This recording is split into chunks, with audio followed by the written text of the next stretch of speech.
again, appreciate the time to take here. If you guys could say your name so I can start learning some of you guys' names, that'd be great before you ask the question. We'll start up front here with Ryan.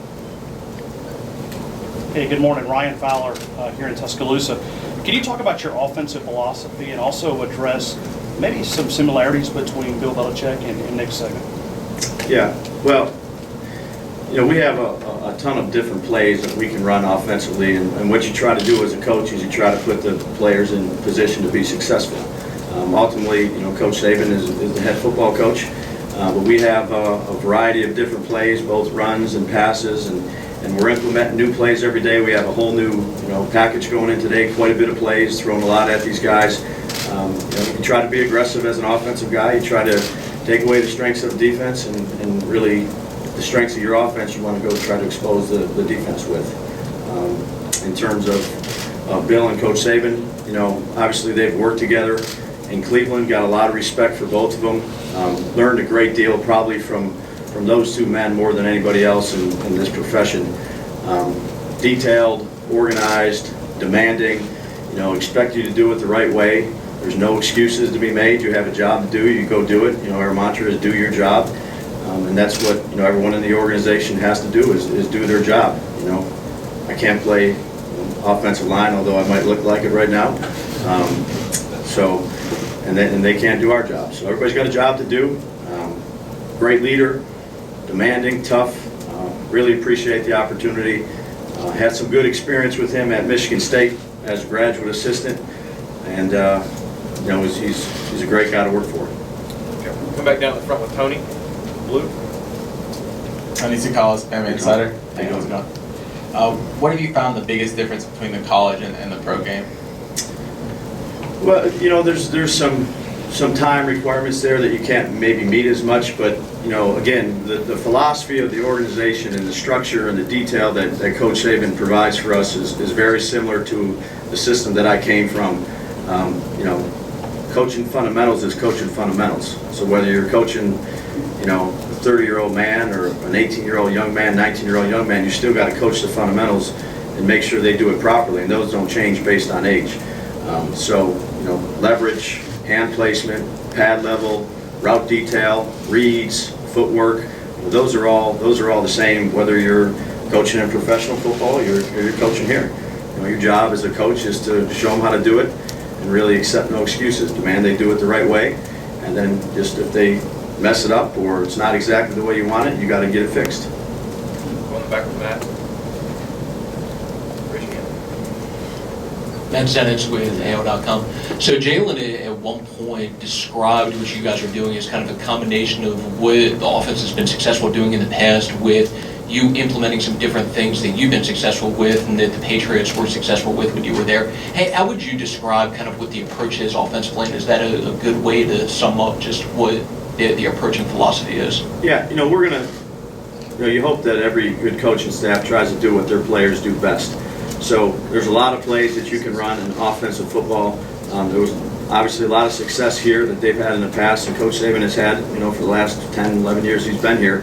It'd be foolish to just take one offense that you're accustomed to running and try to adapt it to another team that, some of the plays suit, some of the plays don't suit. So your job is to go ahead and mix and match and really find the best results for the guys that you're working with for that particular year. Could you give us the one definitive pronunciation of your last name? Yeah, so it's Daboll. D like table, Daboll. Yeah, that's it. I've heard a lot of them. Several. One, I guess, difference pro to college, the number of running backs that you'd be working with. Just talk a little bit about the guys that you've got back there and what role there is for Bo, Damien, et cetera. Yeah, well, I think we have an outstanding running back coach in Burton Burns. He does a great job with these guys. He's been here the entire time with Coach Saban. And look, running back is a position that you can't have too many of them. You can find creative ways to try to use them, and everyone will have a role if they earn that role. So there's good players with all five of those guys. Really, they've done a good job in spring, and again, we've been out here for 2 days with no pads on right now. So really, it's more of an execution and detail and assignment thing. We'll get into the physical part of it here soon enough. But all the guys are smart. They work really hard. They're well coached.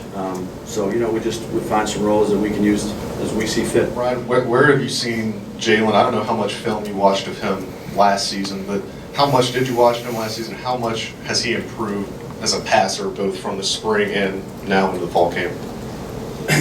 He's an extremely hard worker, dedicated to his craft as a young man to try to play the position the best he can. I've watched every piece of film that he's had, whether it's last year or in the spring.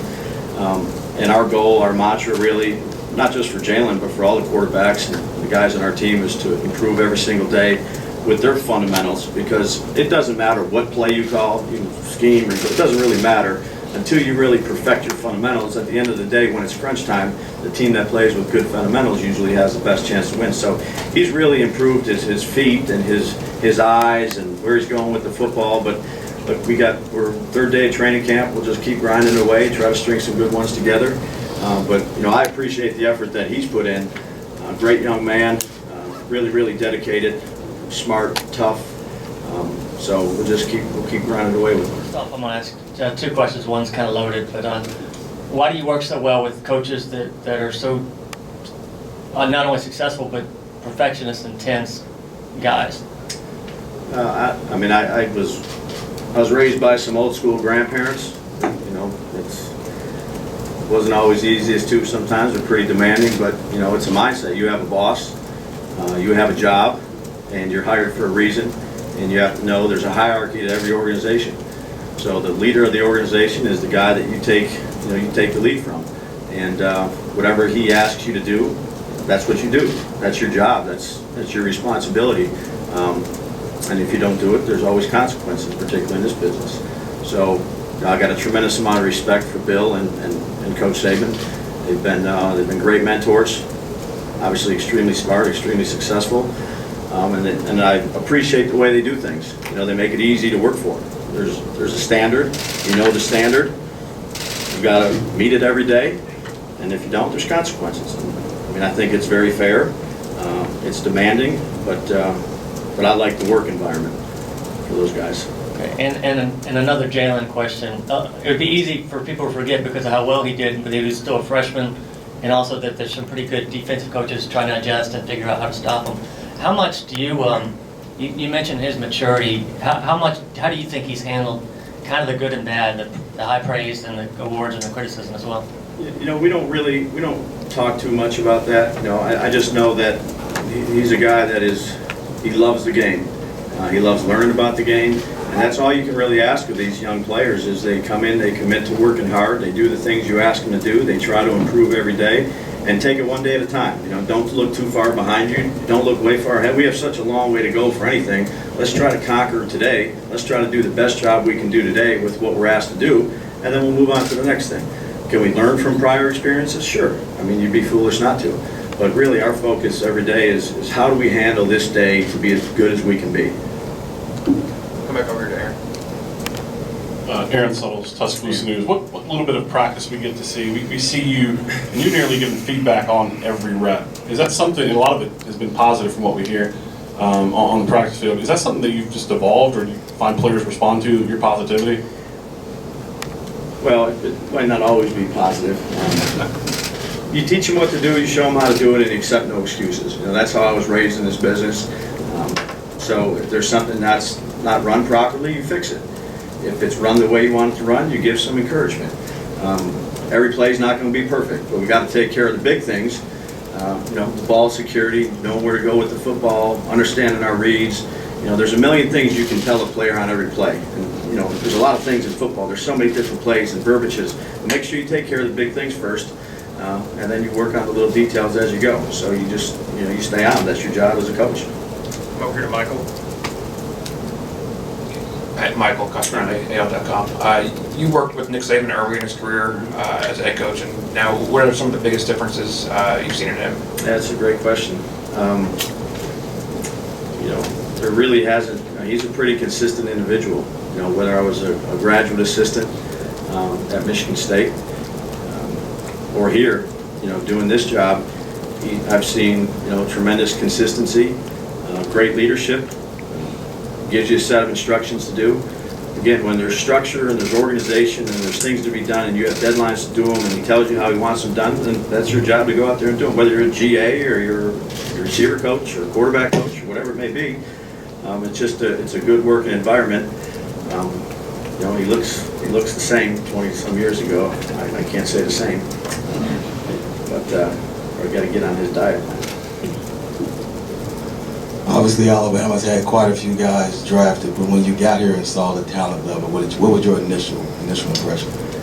Yeah, I came in with really an open mind and tried to be an honest evaluator as I looked at it. And obviously in spring ball, you get to go out there in pads, which is a little different than pro football. We were out there in shorts and t-shirts and running around. And again, you know, there's obviously the NFL has an extremely high talent level. It's 1%. And the guys here are very talented. So you adjust your eyes. You see these young players that are coming out of high school. You know, a lot of good young players here. And just see if we can get them better too. Last one in the back. Hand that to Scott, please. Hey, Scott Griffin, 991 Smash Mouth Radio. Nice to have you here. Thanks. I just wonder about the adjustment on the recruiting trail. We talked about on-field. Yep. How's that been for you? What's good? What's bad? I know Matt Corral was raving about you. I know you can't talk about individual players, but just tell us about that a little No, that's a great question. You know, I really enjoyed it. You know, you come in from spring ball and you get out on the road and you get to meet a lot of really good individuals, you know. A lot of really good high school football coaches out there. And, you know, sometimes you get to go out to practice and watch how they operate and pick up some things and develop some relationships with both the coaching staff and the players. Really was an enjoyable time for me to sit down and to do that aspect of it. You know, it's something that I hadn't done. But you try to develop relationships and be a good person and steer guys the right way and be a straight shooter, which, you know, I try to be. You know, I've really enjoyed it. Enjoyed meeting these young players and develop relationship with the coaches. You know, came in with an open mind, and it's been a good few months. You know, but now it's time to get to work. You know, 2 days in, we've got a big day today with a lot of new things going in. Guys got to be up to speed with it. Try to go as fast as we can to get them up to speed and demand they know it and do it the right way, and they got to take some accountability with it too. Go out there and have a good practice. That's the goal for today. Thank you, Coach. Thanks, guys. Got to get him back to the Appreciate shades. meeting you.